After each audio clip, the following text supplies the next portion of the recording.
Hello there. Continuing our exploration of Roosevelt's citizenship in a republic, another idea that really struck me comes a little bit after the famous quote about the man in the arena. Let's go ahead and read it and then talk about what it means. All right, so here we are. Roosevelt said, "Let those who have keep.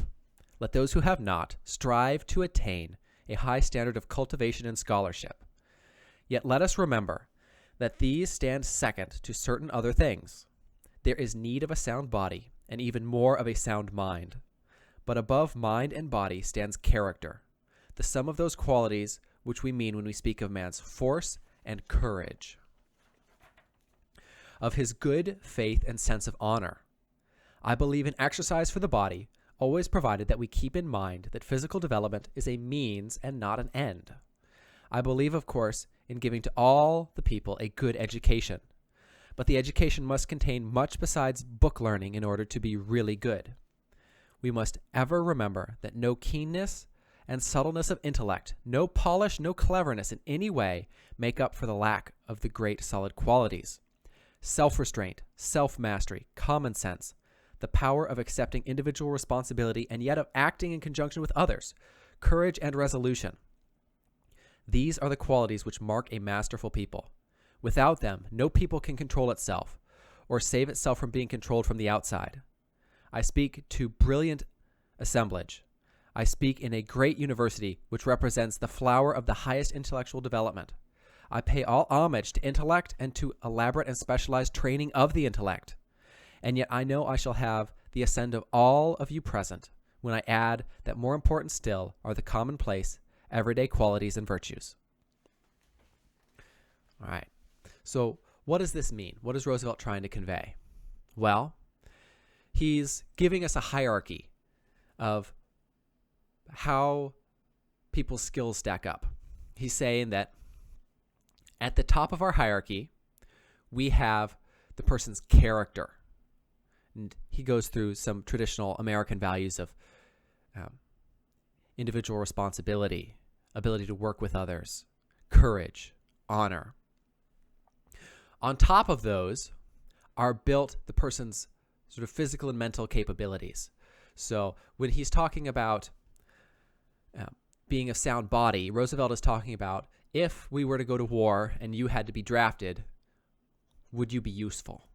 It's essentially what he means. So I think we'll leave that there.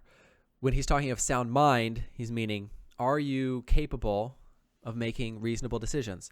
Are you going to act like a crazy person who's a hazard to everybody around you? Sort of, can you master your fear and be useful? Can you save others? And then on top of that, we build our specialized training of the intellect. So that could be either doctoral training or underwater welding, whether it's some sort of specialized training, a specialized knowledge base that's essential for the job. And so I think Roosevelt put these in a hierarchy because if we have all the training, but we're not capable of performing the work, we're useless. We might be able to train other people, but in that case, we've changed work, and so we're useful again. But if we're trained and we're of sound mind and body, but we lack in moral courage and lack in our ability to work with others and to take responsibility, we're a failure in Roosevelt's eyes. That, let's put it on you. So let's say you're working with somebody and they're well trained at what they do.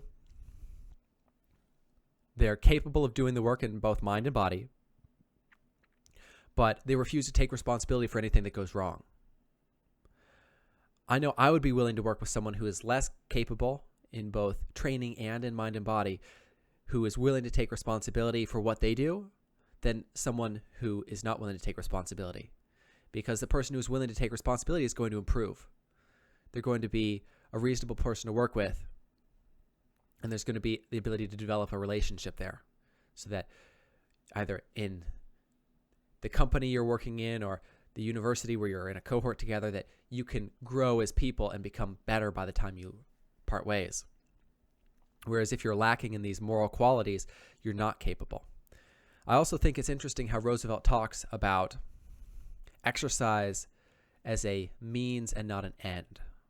So I assume he's largely talking about as a military means of we're fit enough so that we can get through our work or through a draft and that we can be useful. But I think it's interesting that he points out that it's a means and not an end, so that there has to be a use for what we are doing, that it can't just be to go to the ends of sort of pointlessness. I'd be interested to see what Roosevelt would say about, say, IFBB bodybuilding and how he would respond to that. Is there a use for it? I'm not sure. I'm not sure what he would say. Perhaps he would see a use, perhaps not. I think another interesting tangential point here is when he's talking about everybody should be given a good education, but that a good education requires more than book learning. I think that what he's alluding to here is that an education should include book learning, but that there also need to be areas of moral development and character development, that you can't put people into a vacuum with just knowledge, that you also need to train people how to use that knowledge. And that perhaps he's also referring to areas where, let's say, instead of book learning, we also need to talk about how to manage finances or how to work well with others, how to lead, how to follow, and these areas that typically are not taught in public schools, at least not today. And so I think that Roosevelt is really talking about what does it take to make a complete person.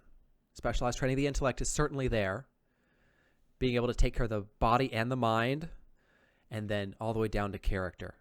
Are you somebody of strong character that can contribute to your family and to society? So I hope this encourages you that intellect is important and the training is important, that being of a sound mind and body is important, but that all of it is pointless without strong character, being able to stand up for what you believe in, for being able to be depended upon. To go through Roosevelt's list, self-restraint, self-mastery, common sense, the power of accepting individual responsibility, and yet of acting in conjunction with others, courage, and resolution. I think we'd be in a better spot if we, including myself, could display these better. Until next time, cheers.